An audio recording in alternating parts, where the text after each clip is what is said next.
តស្ដាប់ថ្នាក់ទី4ជំងឺគ្រុនផ្ដាសាយថ្មី AH1N1 ជំងឺផ្ដាសាយថ្មី AH1N1 បានកើតឡើងនៅក្នុងប្រទេសមេស៊ីកូ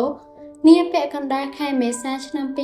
2009ជំងឺនេះមានវត្តមាននៅក្នុងប្រទេសកម្ពុជាយើងនៅខែមិថុនាឆ្នាំ2009តាមរយៈនិស្សិតអាមេរិកដែលបានចូលមកតាមច្រកព្រំដែនប៉ោយប៉ែត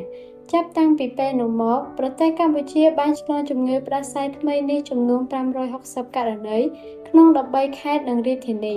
ការឆ្លងនេះធ្វើឲ្យមនុស្សស្លាប់6នាក់ហើយកាលពីចុងខែវិច្ឆិកាឆ្នាំ2009កន្លងទៅរីឯក្នុងដើមខែវិច្ឆិកាឆ្នាំ2009ដដែលនេះវិញក៏មានការឆ្លងជំងឺថ្មី AH1N1 ចំនួន2ករណីផងដែរចំពោះម្ដាយនិងកូនតែត្រូវបានព្យាបាលទាន់ពេលវេលាជំងឺផ្ដាសាយថ្មីនេះបានឆ្លងពីមនុស្សម្នាក់ទៅមនុស្សម្នាក់ទៀតតាមរយៈអ្នកជំងឺក្អកកណ្ដាស់និងការហូបចំណីអាហាររួមគ្នាអាការៈសង្ស័យទៅលើអ្នកជំងឺដែលកើតជំងឺ AH1N1 នេះមានដូចជាក្អកក្តៅខ្លួនហៀសម្បារវិលមុខឈឺក្បាល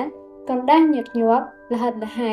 និងទន់ដៃទន់ជើងជាដើមនៅពេលមានជំងឺ AH1N1 កំពុងរីករាលដាលក្នុងប្រទេសកម្ពុជា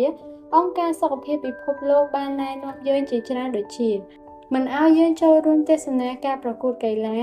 ការប្រគំតន្ត្រីនិងពិធីបុណ្យសាសនាផ្សេងៗឡើយដូច្នេះដើម្បីជៀសវាងការឆ្លងមេរោគនេះយើងត្រូវនៅឲ្យឆ្ងាយពីអ្នកជំងឺត្រូវពាក់ម៉ាស់ការពារនិងមិនត្រូវញ៉ាំអាហារជាមួយអ្នកជំងឺឡើយសំណួរ 1. តើជំងឺផ្ដាសាយថ្មី AH1N1 កើតឡើងនៅថ្ងៃណាខែណាឆ្នាំណា 2. តើជំងឺនេះអាចចម្លងពីមនុស្សទៅមនុស្សដោយរបៀបណា 3. តើជំងឺនេះមានអាការៈសង្ស័យដូចម្តេចខ្លះ 4. ពេលជំងឺកំពុងរីករាលដាលតើអង្គការសុខភាពពិភពលោកណែនាំដូចម្តេចខ្លះ